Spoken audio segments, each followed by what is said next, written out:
player off. A lot of poise by Jeff Doyle. Doyle throwing through the middle, through the hands, and almost intercepted. Yeah, there's an flag on the call. play. Late flag, but a flag. Yeah, it looked like number 51 went through Ostrander before the ball got to him. Should be first on goal on the goal line, I think. It should be. I've got to thank a few people again, Chuck, at the end of this thing. Some of the people providing us with some stats. First of all, Mr. Doyle Sr. gave me some really good information prior to the game, telling me about the history of this game. I love the fact that only one time since 1923 they had not played, and it was snowed out in 1940. And he knew the stuff like it was yesterday. He was shoveling, trying to get him on the field that day. I was very impressed with it, you know. And then Lou Ottaviani providing us with stats all year long so we could relay them to you people listening. Doyle keeps, and he rolls forward, and it's a touchdown. He's in. Doyle. 36 seconds left. Hillers close it to 34-25. Right, so Hopkinton at some point needs a 2-point conversion, though. This is not the time, though. Go for one here, get it to an 8-point game, go for the onside kick and see what happens. Yep. Sanborn does come on to kick the extra point. It would be nothing short of miraculous, but it is an odd-shaped ball. You got to somehow get the ball to go off the hands of Ashland, but here comes an extra point try. Sanborn kicks it, and it's through. So it creates a 34-26 game. Make it a little interesting, doesn't it here? All right, everybody wake up now.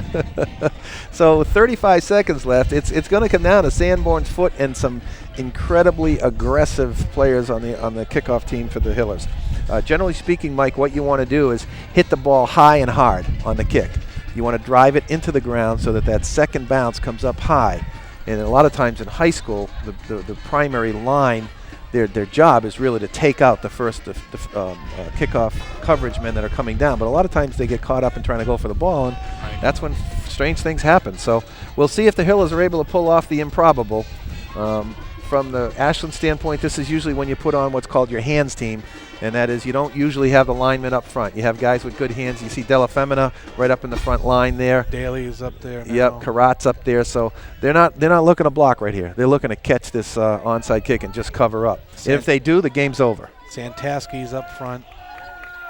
There is one other play you can make here, Mike, and that is to kick deep to the open side of the field. Run underneath the ball and get it? Try to get Mark to get under it, but that's a much lower probability, and there's not enough time. Well, 35 seconds. The only person back that deep is Nealon. Right. He's to the right of the field. Yep. Now he moves even further right.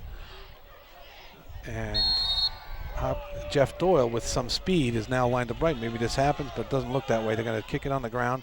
Right into the hands. Right into the hands. And the Ashland player came up and made a great catch. Yeah, didn't get the extra bounce they were No, it was a looking little for. too low. They were looking for it to go higher, and Santaski was right there as he's been all day. And so Hopkinton now is just, with 34 seconds to go, needs a prayer. And this is 2 kneel downs away. Maybe 1, right? 34? Yeah, it could be 1. Yeah, right? Yeah. So the Hillers tried and gave it a game effort, but they couldn't overcome the turnovers. And Ashland is leading now 34-26 with 34 seconds to go. Ooh, that was almost a fumble there on the snap. They do kneel down, and the clock will run. And I don't believe Hopkinton can stop it. Maybe they can. I believe they called all the 5 timeouts. I think that's it. I think that's the game right there. It is. And a congratulations to the Clockers from Ashland on an extremely well-played game. Tough one to lose for the Hillers. They'll look back at this, and they're going to know it's a game of turnovers. And the fans on both sides of the field give their players a round of applause. Ashland more so. They have upset the Hillers. And maybe it's not a true word, upset, but this senior class for the Clockers has broken the string. That's exactly of 6 right. in a row, and that's what they're thinking about. They're this class that did break it.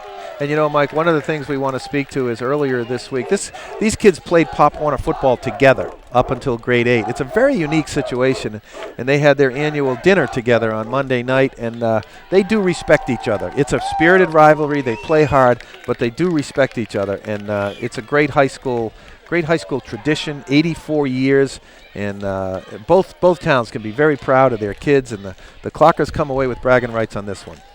And they, as I said, they did break the 6-game losing streak, and they do go on to win this game 34-26. Well, both of these schools give their kids a couple of days off, and then all the winter sports, a tryout start next Monday. It's the wonderful thing about high school sports is it's very tough. You go through it, and then there's a rebirth, whether it's over the summer or between seasons, and that's what's really fun about communities getting together around their high school teams. It's just a whole lot of fun. Well, we hope you enjoyed this presentation and our telecasts all season long. And once again, the final score here, 34-26 here on this Thanksgiving Day. For Chuck Joseph, I'm Mike Prade and all the crew here at HCAM TV. Thanks for watching and have a great Thanksgiving Day.